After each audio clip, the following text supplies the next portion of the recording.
अस्सलाम वालेकुम साथियों, मंच पे तशरीफ फरमा डॉक्टर मन्नान साहब, पंडित जी, सिंह साहब, उत्तरौला और गोंडा के एमआईएम टीम के तमाम जिम्मेदारान और उत्तरौला जिले से दूर दूर से आए हुए मजलिस इत्तेहादुल मुस्लिमीन के साथियों,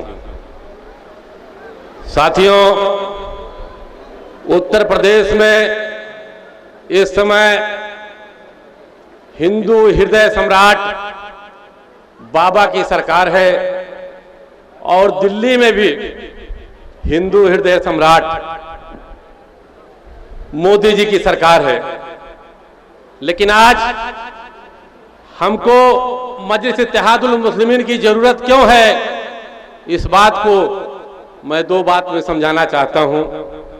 साथियों, आज अगर पूरे हिंदुस्तान में भारतीय जनता पार्टी के लोगों को एक बात की डर है तो वो डर सिर्फ इस बात की है कि हिंदुस्तान में हिंदू खतरे में है। ये नारा भारतीय जनता पार्टी के लोग गली गली में लगा रहे हैं कि आज मुल्क में हिंदू खतरे में है, हिंदुत्व खतरे में है। यही नारा आरएसएस के लोग भी लगा रहे हैं, यही बजरंग दल के लोग भी लगा रहे हैं। साथियों, अगर देखा जाए तो इस मुल्क का राष्ट्रपति कोई हिंदू ही है, मुल्क का प्रधानमंत्री हिंदू हृदय सम्राट है, तीनों सेनाओं के सेनाध्यक्ष हिंदू ही हैं, उत्तर प्रदेश का मुख्यमंत्री हिंदू ही है, उत्तर प्रदेश पुलिस महकमे का जो सबसे बड़ा अधिकारी है हिंदू ही है। अगर कोई सत्ता और सियासत में नहीं है तो वो सिर्फ मुसलमान है। अगर ऐसे माहौल में भी जब दिल्ली की कुर्सी पर हिंदू हृदय सम्राट विराजमान है और उत्तर प्रदेश की कुर्सी पर हिंदू हृदय सम्राट विराजमान है, फिर भी अगर हिंदुत्व खतरे में है तो साथियों, आज मजलिस इत्तेहादुल मुस्लिमीन की जरूरत है कि इस मुल्क में जिसको आपके आबा अजदाद ने बसाया था, जिस मुल्क की बुनियाद आपके आबा अजदाद ने रखी थी, इस मुल्क में दिल्ली से हुकूमत का चलन पहले कभी नहीं था। आपके आबा अजदाद ने इस मुल्क की राजधानी दिल्ली मुकर्रर की थी। इस मुल्क की सरहदें इस तरह नहीं थी जिस तरह आज है। इस मुल्क की सरहदें आपके आबा अजदाद ने अपनी तलवारों की नोक से खींची थी, जो काबुल कंधार कजाकिस्तान से लेकर बर्मा तक फैली हुई थी। इतने बड़े मुल्क को आजाद करा के अंग्रेजों से आपके उलमाओं ने दिया है। और जब ये मुल्क आजाद हो गया तो मौलाना अबुल कलाम आजाद ने कहा है, हिंदुस्तान के मुसलमानों, तुमको अपनी सियासी जमात बनाने की जरूरत नहीं है, तुमको अपनी सियासी पार्टी बनाने की जरूरत नहीं है। ये कांग्रेस के लोग तुम्हारे साथ हक और इंसाफ का मामला करेंगे। हमने आपने मौलाना अबुल कलाम आजाद की बात को लब्बैक कहा और एक्टिव सियासत में सत्ता अपने हाथ में रखने की बात से तौबा कर लिया। उसका नतीजा क्या हुआ? 50 साल के दौर इख्तियार में, कांग्रेस के दौर इख्तियार में मलियाना, भागलपुर, अलीगढ़, मुरादाबाद, मेरठ, भिवंडी, तमाम दंगों के साथ बाबरी मस्जिद की शहादत पे मुसलमानों का सब्र जवाब दे गया। मुसलमानों ने कांग्रेस का साथ छोड़ दिया। लेकिन उस दिन भी लोगों ने यह इरादा नहीं किया कि हुकूमत हमको भी करनी चाहिए, इरादा नहीं किया। बाबरी मस्जिद की खड़हर पर खड़ा होकर एक दूध बेचने वाला अपना डिब्बा फेंक कर आवाज देता है कि मुसलमानों, मैं पहलवान हूं, मेरे साथ आओ, मैं मुझको वोट दो, मुझको ताकत दो, हम आपके साथ इंसाफ का मामला करेंगे।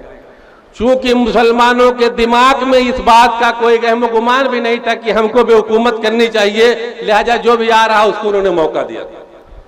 समाजवादी पार्टी मुसलमानों के ओर से 4 मरतबा सत्ता में रही, 3 मरतबा बाबा, 1 मरतबा बेटा, 4 आने की हिस्सेदारी 12 आने के मुसलमानों के वोट के साथ। लेकिन उस हुकूमत के बाद भी इंसाफ नहीं हुआ मुसलमानों के साथ। अगर हिंदुस्तान का मुसलमान यह समझता है कि गुजरात का कातिल नरेंद्र मोदी मुसलमानों का सबसे बड़ा दुश्मन है, तो गुजरात में सिर्फ 2500 मुसलमानों का कत्ल हुआ था और उत्तर प्रदेश में मुल्ला मुलायम सिंह की औलाद अखिलेश यादव के मुजफ्फरनगर में 3000 मुसलमान कत्ल किया गया और 5000 लोग आज भी बेघर टहल रहे। मुजफ्फरनगर दंगे के बाद मुसलमानों का सब जवाब देने लगा। आज जो लोग सत्ता में हैं, इनसे मुसलमानों को ही अकेले दिक्कत नहीं है। ये जो दलित लोग हैं ये भी पीड़ित है, बैकवर्ड लोग हैं ये भी पीड़ित हैं। सबको तो छोड़ दीजिए, हिंदुस्तान में बसने वाला आला तालीम याफ्ता कहा जाने वाला सबसे अगड़ी जात ब्राह्मण इस समय खतरे में है इस हुकूमत से। इसलिए साथियों, हमारी आपकी जिम्मेदारी है, बहैसियत मुसलमान भी हमारी आपकी कुछ जिम्मेदारियां होती हैं। मुसलमान जिस खित्ते में बसता है उसकी दीनी जिम्मेदारी है कि उस इलाके में इंसाफ कायम करे। आज हुकूमत में जो लोग बैठे हैं या आज के पहले जो लोग हुकूमत में थे, जुल्म के खिलाफ बोलने की हैसियत में नहीं है। क्यों? पिछली सरकार अखिलेश यादव की थी, उत्तर प्रदेश में लगभग 350 यादवों का सियासी कत्ल हुआ और उस मुद्दे पर बोलने की हैसियत में अखिलेश यादव और उनके वालिद साहब नहीं है। क्यों? अपने दौर इक़्तिदार में समाजवादी पार्टी के बाप बेटों ने इतना लूट घसोट किया है, इतना बदनवानियां की है, सरकारी खजाने में इतनी डकैतियां की हैं कि इनको डर है कि अगर हम जुल्म के खिलाफ इस हुकूमत से लड़ने खड़े होंगे तो मेरा अंजाम लालू प्रसाद यादव जैसा होगा। अपने डर से यादव की हिफाजत में समाजवादी पार्टी के लोग नहीं बोल पा रहे हैं, हमारे आपके बारे में क्या बोले। यही हालत दलित रहनुमा सुश्री मायावती जी का है।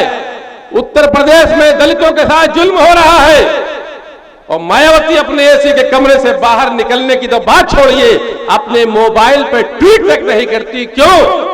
तो मालूम है कि हमने अपने दौर इक़्तिदार में जो डकैतियां की हैं उसका हिसाब यह हुकूमत मांगेगी।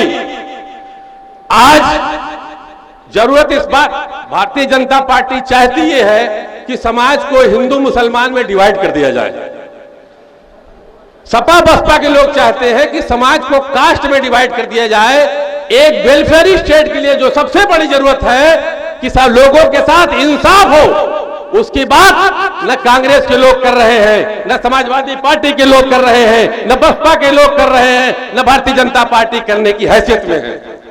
तो साथ मुसलमानों, आपकी जिम्मेदारी बढ़ जाती है, क्योंकि आप इस मुल्क के वारिस हो। इसलिए इंसाफ को कायम करो। और इंसाफ हिंदुस्तान में वाहिद एक सियासी रहनुमा है जो हक और इंसाफ की लड़ाई लड़ रहा है, चाहे दलितों के साथ जुल्म हो रहा हो, चाहे बैकवर्डों के साथ जुल्म हो रहा हो, चाहे किसानों के साथ जुल्म हो रहा हो, चाहे छात्रों के साथ जुल्म हो रहा हो। पार्लियामेंट में बावजूद कि कांग्रेस वो विपक्ष पार्टी है, आज अगर पार्लियामेंट में कोई बोल रहा है तो आपका सियासी रहनुमा जनाब अलहज बरिस्टर असदुद्दीन ओवैसी साहब बोल रहे हैं और सिर्फ बरिस्टर असदुद्दीन ओवैसी साहब बोल रहे हैं, कोई दूसरा नहीं बोल रहा। आज लड़ाई हिंदू मुसलमान की, ऊंच नीच की, जात पात की नहीं होनी चाहिए। लड़ाई सिर्फ हक और इंसाफ की होनी चाहिए। सियासी जो लड़ाई चल रही है, जिस सियासत को की धार को लोग हिंदू मुसलमान करना चाहते हैं, उसको इंसाफ पसंदी और बेईमानों करके दो पाले में बांटिए। इंसाफ कौन लोग कर रहे हैं और इंसाफ की लड़ाई कौन लोग करना चाहते हैं, उनके लोगों को मजबूत करने की जरूरत है। उतरौला के लोगों, आप लोग खुशनसीब हो कि आज आपके उतरौला में एक ऐसा सियासी रहनुमा, बैठिए बैठिए परेशान हो, भी आए नहीं टाइम है। आपके उतरौला में मजलिस इत्तेहादुल मुस्लिमीन में एक ऐसा ईमानदार सियासी रहनुमा चुनाव मैदान में उतारा है जो आला तालीम याफ्ता है। आज नेताओं की सबसे बड़ी दिक्कत है कि उनके पास आला तालीम याफ्ता लोग नहीं है। आज उतरौला के लोगों का सौभाग्य है कि डॉक्टर मन्नान जैसे आला काबिल आदमी आज आपके सामने लड़ाई के मैदान में है। और पूरे हिंदुस्तान में सियासत में सबसे आला काबिल आदमी जिनका नाम अलहज बरिस्टर असदुद्दीन ओवैसी है, वो आपकी पार्टी की क़यादत कर रहे हैं। ऐसे मौके पर हमको आपको धर्म, मजहब, जात से ऊपर उठ करके, हिंदू मुसलमान से ऊपर उठ करके इंसाफ की लड़ाई और न्याय की लड़ाई को स्थापित करने के लिए इस बात की जरूरत है कि मजलिस इत्तेहादुल मुस्लिमीन को वोट दे करके इनको नुमाइंदों को कामयाब करें। यही मैं आप लोग से दरखास्त करना चाहते हैं।